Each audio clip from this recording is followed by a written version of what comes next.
Meus irmãos, quero saudá-los com a graça e a paz do nosso Senhor Jesus Cristo. Amém. Irmãos, é uma alegria poder estar aqui nessa cidade, conhecer os irmãos. Nós somos ali de Pernambuco. Eu sou presbítero regente na primeira igreja presbiteriana de São Bento do Una, no Agreste de Pernambuco. Talvez os irmãos já tenham ouvido falar dessa cidade, ali perto de Caruaru, de Garanhuns. E nós conhecemos o reverendo Silvan e a sua família quando ele foi instalar uma congregação da Igreja Presbiteriana da Reforma do Brasil, lá na minha cidade. Eu sou da IPB, mas o meu pai é pastor atualmente da Igreja Presbiteriana da Reforma. Nós conhecemos ali o nosso irmão, foi uma grande alegria naquela oportunidade. Nós também estamos estudando no SPN, eu sou seminarista, terminei agora o segundo ano. Estamos nos preparando para o ministério da palavra e dos sacramentos, querendo assim o Senhor. Irmãos, eu estou acompanhado da minha esposa, a irmã Islândia, ela está ali no final, os irmãos podem conhecê-la, cumprimentá-la no final. É uma grande alegria conhecer essa comunidade que tem buscado viver o Evangelho e a confessionalidade aqui. Irmãos, nessa manhã nós vamos meditar na palavra de Deus acerca do valor do sacramento da Santa Ceia. Esse foi o tema que me foi sugerido. Eu gostaria então de convidar os irmãos agora para abrirem a palavra de Deus na primeira carta do apóstolo Paulo aos Coríntios, no capítulo 11. Certamente os irmãos têm contato com esse texto todos os domingos, já que aqui Paulo registra as palavras da instituição do sacramento da ceia, mas nós vamos procurar expor parte desse texto, 1 Coríntios capítulo 11. Eu quero ler com os irmãos do versículo 23 até o verso 29. 1 Coríntios, capítulo 11, do versículo 23 até o versículo número 29.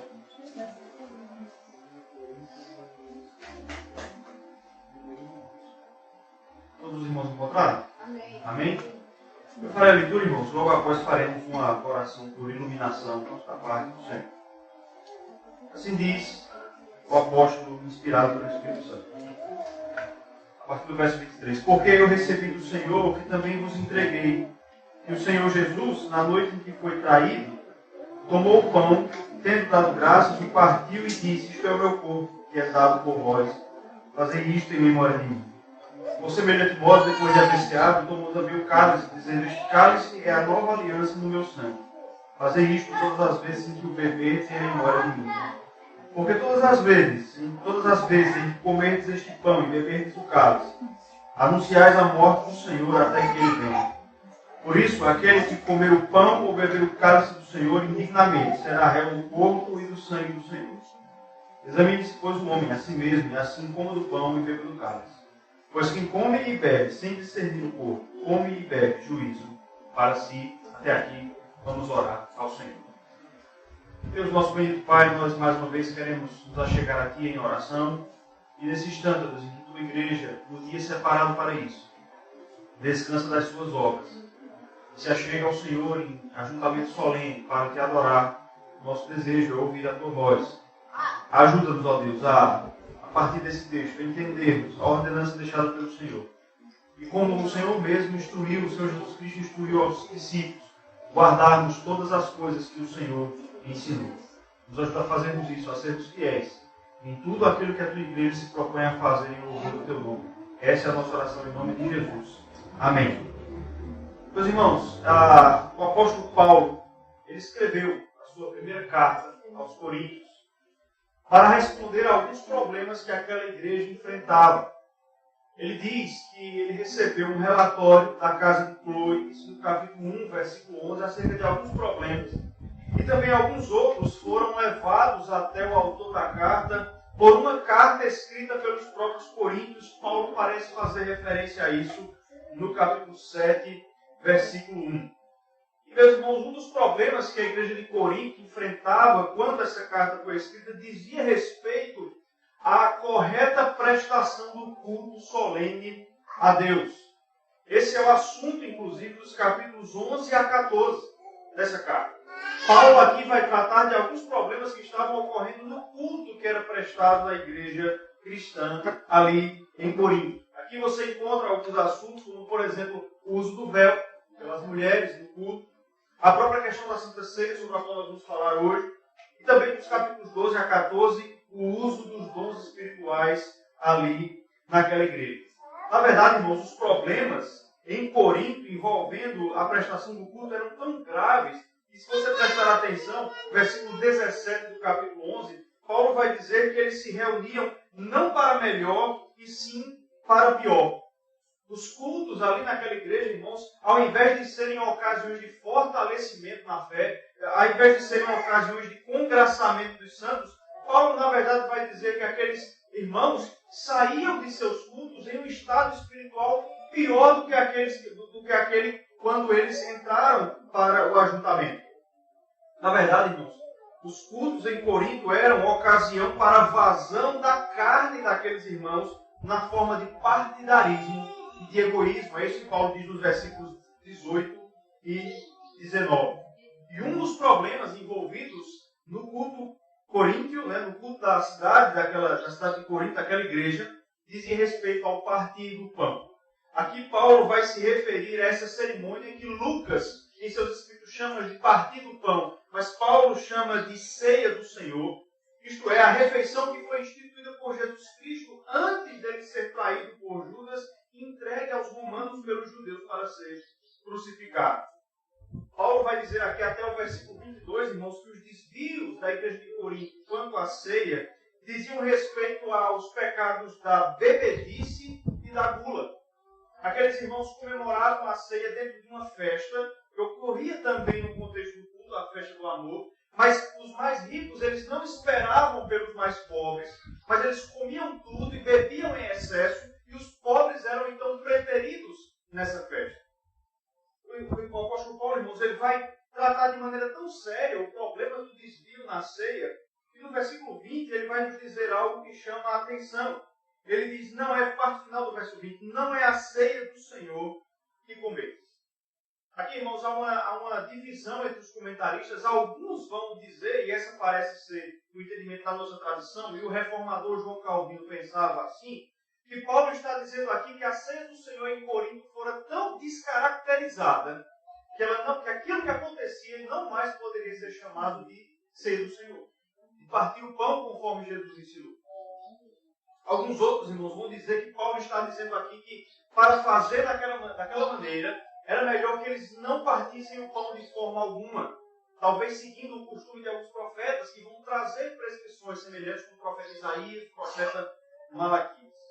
Independentemente, irmãos, do que exatamente Paulo quer dizer aqui, o fato, irmãos, eu quero trazer a nossa atenção para isso, é que o apóstolo ele dá a devida importância acerca da correta administração do sacramento da ceia do Senhor. E aqui, irmãos, é bom lembrarmos, certamente os irmãos sabem disso, a nossa tradição reformada dá, assim como o apóstolo Paulo e os demais apóstolos, a devida importância à ceia. Quais são as três marcas da verdadeira Igreja de Cristo?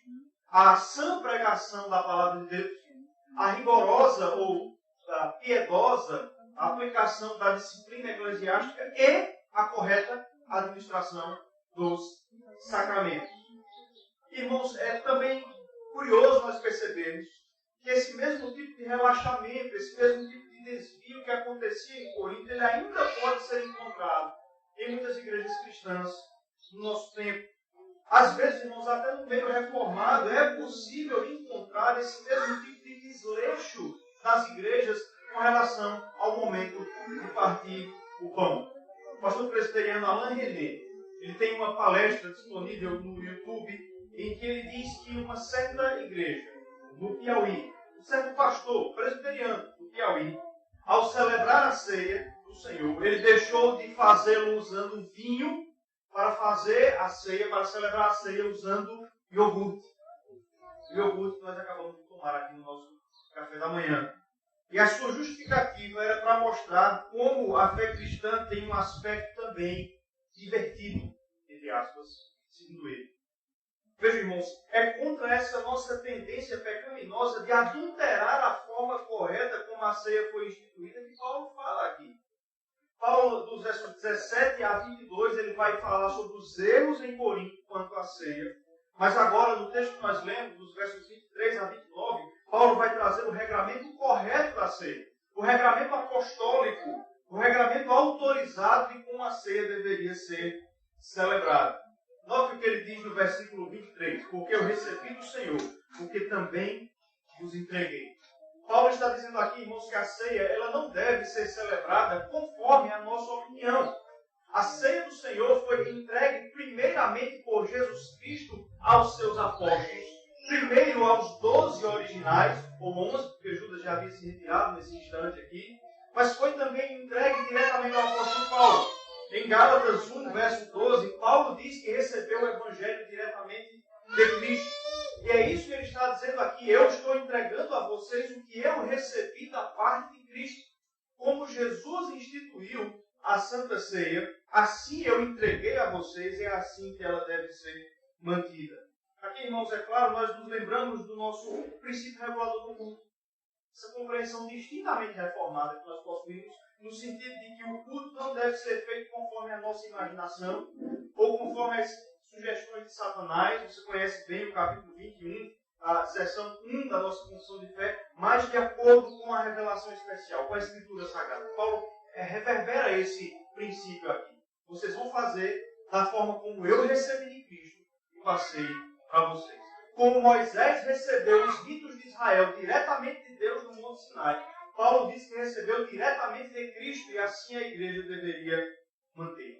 Por isso, irmãos, nessa manhã, eu gostaria de meditar com os irmãos aqui acerca de 3 características da ceia do Senhor. E no final, nós iremos refletir um pouco sobre como nós devemos dar a devida importância e o prestígio a essa ordenança deixada por Jesus Cristo. Em primeiro lugar, irmãos, Paulo nos ensina aqui que a Santa Ceia é uma lembrança do sacrifício de Cristo. Atente para os versículos 23 e 24. Porque eu recebi do Senhor, que também vos entreguei. E o Senhor Jesus, na noite em que foi traído, tomou o pão, e tendo dado graças, o partiu e disse: isto é o meu corpo, que é dado por vós. Fazei isto em memória de mim. Paulo aqui lembra aos coríntios sobre como Jesus instituiu o sacramento da Santa Ceia, o partir o pão da igreja. Isso aconteceu na noite em que Jesus Cristo foi traído por Judas, versículo 23. A ceia do Senhor, irmãos, foi instituída na quinta-feira da chamada Semana da Paixão. Aquela era a semana da Páscoa judaica. E aqui, irmãos, nós vemos a relação que a Santa Ceia tem com a Páscoa. A relação umbilical que a Páscoa judaica tem com a Santa Ceia.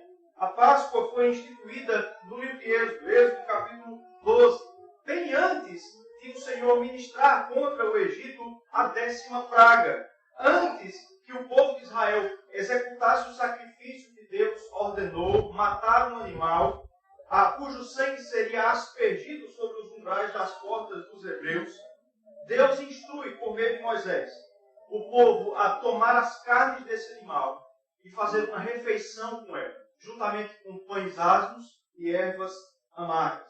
Essa refeição celebraria o êxodo do povo do Egito. E, meus irmãos, exatamente nessa semana da Páscoa, Jesus Cristo vai celebrar uma nova, ou vai instituir uma nova refeição. Também, irmãos, exatamente antes de realizar um sacrifício, o último sacrifício, a última oferta de sangue que selaria o nosso êxodo do Egito da morte pelo pecado, Jesus também institui uma refeição, a ceia, a nossa nova Páscoa. Note aí como no versículo 25, Paulo vai dizer que o cálice da Santa Ceia é o cálice da nova aliança. Como a Páscoa celebrou a formulação da aliança de Deus com o povo de Israel, a Santa Ceia celebra a nova aliança de Deus com o seu povo. A Santa Ceia, portanto, irmãos, substitui a antiga Páscoa. Nós não celebramos mais um tipo de refeição anual em que nós comemos carne com ervas amargas, pães asmos. Isso foi substituído pela nova refeição de Jesus Cristo, a Santa Ceia. Então veja que há uma semelhança entre as duas coisas. As duas foram instituídas antes de um sacrifício. As duas comemoram um êxodo, uma passagem. Mas há uma diferença. Lá em Êxodo 12, você vai encontrar Deus dizendo ao povo todo ano: vocês vão repetir o sacrifício e a refeição. Os dois. Vocês vão matar o animal e comê-lo em uma refeição pactual. Mas quando Jesus institui uma nova refeição, ele não diz que nós devemos repetir o sacrifício.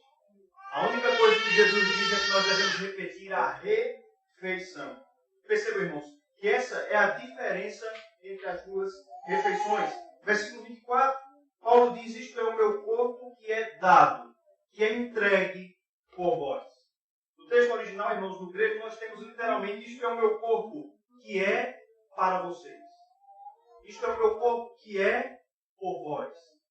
A Páscoa de Israel, quem sacrificava eram os levitas. Ou melhor, no caso da Páscoa, eram os chefes das famílias. Mas agora, na ceia, Jesus não disse que nós devemos sacrificar. É Ele quem se entrega, Ele é a oferta e o sacerdote o ofertando ao mesmo tempo. A única coisa que Ele repassa à igreja é o dever de realizar a refeição para lembrar do corpo que Ele mesmo entregou pelo seu povo. Vejam, irmãos, aqui nós temos uma grande diferença a respeito da compreensão da ceia, no que diz respeito em comparação com a Igreja Católica Romana. Os católicos, irmãos, ensinam que a ceia é um ressacrifício de Cristo. Eles dizem que todo domingo, pelas mãos do sacerdote, do padre, Cristo é ressacrificado, reentregue ao Pai, ainda que de maneira incruenta. Então eles dizem que o sacrifício é incruento, é sem sangue, mas ainda é um sacrifício. Irmãos, nós não acreditamos que seja dessa forma. O partir do pão, ele comemora o sacrifício que nos salvou, mas ele não repete esse sacrifício. O único sacrifício que a igreja entrega a Deus é o que o apóstolo aos Hebreus faz referência: sacrifício de louvor, que é fruto de lábios que confessam o seu nome. Aliás, irmãos, nessa mesma carta, Paulo vai ensinar que o cordeiro pascal, o cordeiro da Páscoa, já foi sacrificado. Volte comigo aí para o capítulo 5, versículo 7. A mesma carta, só voltar algumas páginas. Capítulo 5, verso 7. Gostaria que os irmãos lessem comigo, com a sua voz. 1 Coríntios 5, 7. Temos? Lançai fora o velho fermento, para que sejais nova massa, como sois de fato sem fermento. Pois também Cristo, nosso cordeiro pascal, foi imolado. Nosso cordeiro da Páscoa foi imolado. O que a igreja faz agora é relembrar isso na ceia, não repetir o sacrifício. Como Paulo vai dizer, irmão, voltando para 1 Coríntios 11, no verso 26, nós anunciamos a morte de Cristo na ceia. Nós não rematamos Jesus Cristo, não reentregamos Cristo na ceia, mas anunciamos a sua morte. Se Jesus Cristo, irmãos, tivesse de ser continuamente sacrificado na ceia, então ele não poderia ter ressuscitado, já que a ressurreição de Cristo é a prova de que seu sacrifício foi perfeito, suficiente e irrepetível. É isso que o autor aos Hebreus vai dizer. Essa é a grande diferença do sacrifício de Cristo para aqueles do Antigo Testamento. Os da antiga ordem precisavam ser continuamente renovados. Eles rapidamente caducavam e precisavam ser refeitos. Mas o de Cristo permanece para sempre. Em primeiro lugar, irmãos, portanto, a ceia é a comemoração, a rememoração do sacrifício de Cristo, mas não a sua repetição.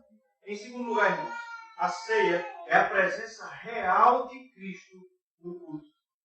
Em segundo lugar, a ceia é a presença real de Jesus Cristo no meio da congregação. Versículos 25 a 27, 1 Coríntios 11. Paulo diz: por semelhante modo, depois de haver ceado, tomou também o cálice, dizendo: este cálice é a nova aliança no meu sangue. Fazei isto todas as vezes que o beberdes em memória de mim, porque todas as vezes que comerdes este pão e beberdes o cálice, anunciais a morte do Senhor até que ele venha. Por isso, aquele que comer o pão ou beber o cálice do Senhor indignamente será réu do corpo e do sangue do Senhor. Paulo continua falando, lembrando aos Coríntios sobre como Jesus instituiu a Santa Ceia.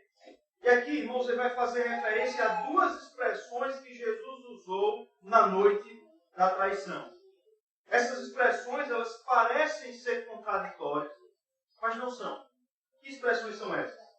De um lado, Jesus disse: isto é o meu corpo. E de outro lado, ele disse: fazer isto em memória de mim.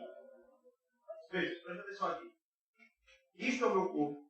Fazer isto em memória de mim. A primeira expressão, ela parece enfatizar uma presença real de Cristo. Isto é o meu corpo. A segunda parece enfatizar uma ideia memorial. Façam isso lembrando-se de mim, em memória de mim. A Igreja Católica Romana, irmãos, mais uma vez usando ela como comparação, toma as palavras de Cristo aqui de maneira literal. Eles vão ensinar, eles vão dizer que, de fato, quando o sacerdote consagra os elementos, há uma mudança na substância deles. O pão muda a sua substância, assim crê a Igreja Romana. Ele muda a sua substância para se tornar carne humana. E o vinho muda a sua substância para se tornar sangue ou sangue de Jesus Cristo. Essa doutrina, você deve saber bem, é chamada de transubstanciação. Mas, irmãos, nós entendemos que ela é uma heresia, é um falso ensino. Mesmo no meio protestante, irmãos, já houve muito debate em torno dessa questão. Dois conhecidos reformadores, inclusive tem as pinturas deles aqui na residência do senhor reverendo Silvano, Martinho Lutero e Ulrich Zwingli. Eles discordavam exatamente desse ponto. Em 1529, eles debateram sobre essa questão e não conseguiram chegar a um consenso. Lutero, ele dava mais peso a essa expressão, isto é o meu corpo. Então ele entendia que Jesus está corporalmente na ceia. Já Zwingli dava mais peso a outra declaração, em memória de mim. Então Jesus não está realmente presente, mas é apenas um memorial. Mas na verdade, irmãos, quem deu a melhor solução para isso, em termos de compreensão teológica, foi João Calvino. João Calvino esboçou um melhor entendimento sobre essa questão. Para ele, irmãos, e para nós reformados, a presença de Cristo na ceia é real, mas ela não é física. Ela é espiritual.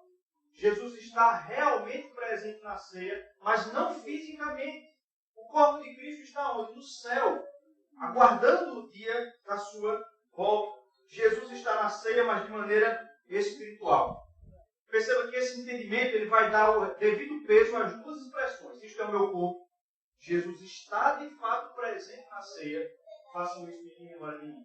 Não é uma presença física, senão espiritual. Irmãos,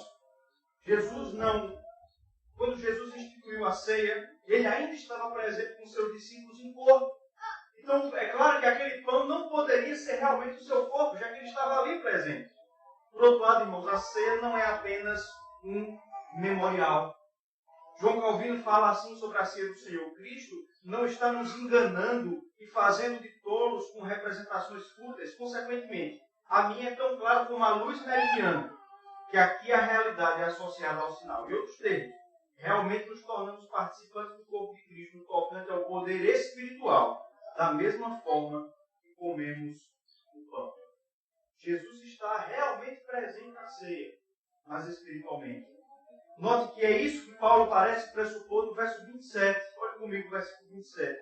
Por isso, aquele que comer o pão ou beber o cálice do Senhor indignamente, será réu do corpo e do sangue do Senhor.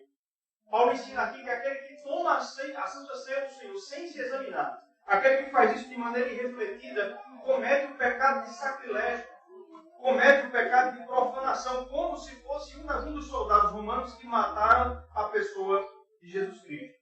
Veja, dificilmente Paulo poderia dizer isso se a ceia fosse apenas um memorial. Paulo diz isso porque a ceia é a presença real de Jesus Cristo no meio do seu povo. Irmãos, é muitas vezes preocupante. Eu falo disso, irmãos, a partir do ponto de vista de alguém que vem da IPB, né, da minha denominação. Mas é preocupante perceber que a maioria dos presbiterianos hoje em dia não tem uma compreensão presbiteriana da ceia. Não tem uma compreensão reformada da ceia. A maioria dos presbiterianos do nosso tempo tem uma compreensão batista da ceia. Para eles, a ceia é apenas memorial. Nada mais do que isso.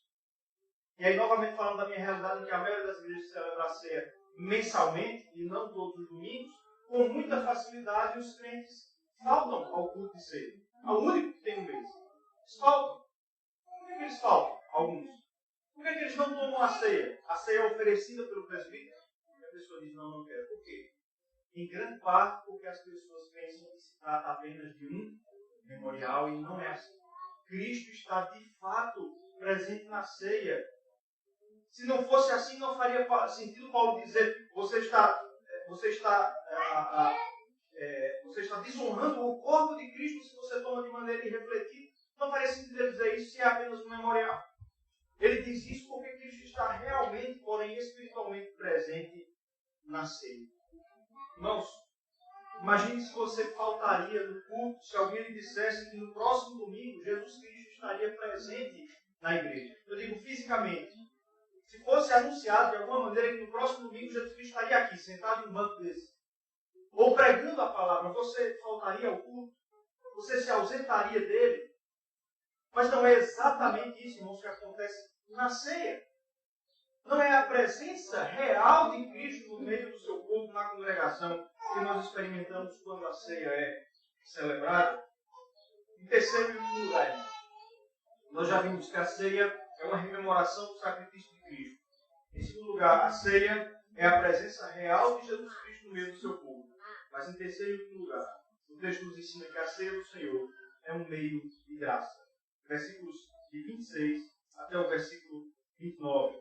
Paulo diz, versículo 26, porque todas as vezes que comerdes deste pão e beberdes deste cálice, anunciais a morte do Senhor até que ele venha. Por isso, aquele que comer o pão ou beber o cálice do Senhor indignamente será réu do corpo e do sangue do Senhor. Examine-se, pois, o homem a si mesmo, e assim como do pão e bebe do cálice, pois quem come e bebe sem discernir o corpo, come e bebe juízo para si. Paulo termina, então, o seu texto aqui acerca do modo correto de celebrar a ceia, falando sobre o valor da ceia para a nossa vida cristã. Veja que no versículo 26, o apóstolo Paulo vai ensinar que a ceia deve ser celebrada sempre, até que Jesus Cristo venha. Vocês vão fazer isso repetidamente, até que Jesus Cristo retorne. Quando nós fazemos isso, Paulo diz no versículo 26, nós anunciamos a morte do Senhor até que ele venha. O verbo traduzido aqui como anunciar, o verbo katangelô, significa literalmente pregar. Esse é um dos verbos que o Novo Testamento utiliza para a palavra pregação, ou anunciação. O que Paulo está dizendo aqui, irmãos, é que a ceia é uma pregação. A ceia é, de certa maneira, uma forma de sermão, de pregação, de mensagem. Qual é a diferença do sermão, propriamente dito, que eu estou fazendo aqui agora, e para a ceia? O sermão, o sermão, de fato, é a pregação para os ouvidos. E os sacramentos são uma pregação para os demais sentidos. Para os olhos, para o nosso tato, no caso da ceia, para o nosso paladar. Mas eles têm esse ponto em comum de que ambos são uma forma de pregação. A Santa Ceia, irmãos, ela se destina à nossa nutrição, ao fortalecimento da alma do crente.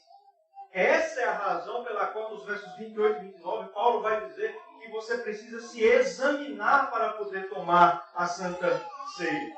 O exame referido por Paulo aqui é o exame provavelmente de 2 Coríntios capítulo 13, versos 5 e 6. Depois você pode conferir em casa, mas Paulo vai dizer aqui que nós devemos nos examinar se estamos em Cristo. Os sacramentos, irmãos, nem o batismo e nem a ceia, eles operam de maneira automática, como creem os humanistas. Mas é mediante o exame, o arrependimento, a reflexão e o encorajamento que a Santa Ceia do Senhor fortalece a nossa alma. Por isso Paulo diz, examine-se. Examine-se, pois, o homem, e assim coma do pão e beba do vinho. O exame, irmãos, aqui não é para nos afastar da mesa. Já vi muitas pessoas esboçarem esse entendimento, que é um entendimento errado. Há um irmão lá da congregação onde eu trabalho em São Iveduna, que de vez em quando vem com essa conversa. Embora eu já tenha tentado aconselhar mais de uma vez. Ele diz assim, não, irmão, esse domingo eu me examinei e eu não vou tomar. Não é isso que Paulo diz. Examine-se e coma. Examine-se e tome. O objetivo do exame não é afastar o indivíduo da mesa, mas sim aproximá-lo. Para que ele não faça isso de maneira irrefletida. Para que ele não faça isso de maneira automática, até mesmo supersticiosa, ao se aproximar do sacramento. O verbo, traduzido como examinar-se, traz consigo a ideia de ser aprovado após um teste. Você deve se examinar, e após se examinar, comer o pão e tomar o vinho. Muitas vezes, irmãos, os crentes se examinam e encontram em si pecados que eles cometeram naquela semana, e eles dizem assim, por causa disso, eu não vou tomar a ceia. Mas veja que isso não faz sentido algum. Você precisa tomar a ceia exatamente porque você tem pecado. É exatamente porque você é um pecador que você precisa aproximar-se da ceia da comunhão. Porque você necessita de graça, você necessita de fortalecimento. Não faria sentido. Se nós não tivéssemos pecado algum, não haveria necessidade de ceia, de pregação, de meio de graça algum. Quando o crente, irmãos, ele se examina, ele recebe graça ao participar do sacramento. É isso que nós percebemos no verso 29. Quem come e bebe sem discernir o corpo, come e bebe juízo para si. Quem não se examina e participa, não recebe graça, mas recebe castigo, juízo. Então o contrário também é verdade. Quem se examina, recebe graça, porque a ceia é um meio de graça. O nosso catecismo maior do Westminster, irmão, na pergunta 168, ele responde sobre como nós somos fortalecidos na ceia, dizendo o seguinte: os que dignamente participam dele, do sacramento, alimentam-se do corpo e do sangue de Cristo para a sua nutrição espiritual e crescimento na graça. Têm a sua união e comunhão com ele confirmadas, testemunham e renovam a sua gratidão e consagração a Deus e o seu mútuo amor uns para com os outros, como membros do mesmo corpo misto. A ceia do Senhor é um meio de graça. Você precisa dela porque você é um pecador. Porque na ceia você encontra os benefícios da redenção em Cristo. Na ceia, irmão, nós encontramos o convite gracioso de um Deus Santo que chama os pecadores para serem aceitos através do sacrifício de Jesus Cristo. Irmãos, como nós poderíamos ser mais fortes na nossa caminhada cristã se nós dessemos valor ao poder de graça que o Senhor instituiu? E nesse caso, especificamente, a Santa Ceia. Nós possamos participar, irmãos, da ceia do Senhor. Vamos fazer isso daqui a pouco. Porém, com exame, avisadamente, refletidamente, para que ao invés de recebermos juízo, recebamos graça através desse meio de graça. Amém? Mas eu quero concluir, então, com algumas aplicações a partir do que nós vimos nessa manhã. Em primeiro lugar, irmãos, eu gostaria de refletir sobre a importância que as nossas igrejas devem dar ao sacramento da ceia do Senhor. Talvez, irmãos, nós tenhamos cometido o pecado oposto ao pecado da Igreja Católica. Já que na Igreja Católica os sacramentos têm uma importância até exagerada, mais do que a pregação. Mas muitas vezes, irmãos, nas igrejas reformadas nós cometemos o erro oposto. Em muitas igrejas presbiterianas reformadas, a ceia tem pouquíssima importância. Nós falamos bastante sobre a pregação como meio de graça, mas muito pouco sobre a ceia como um meio de graça.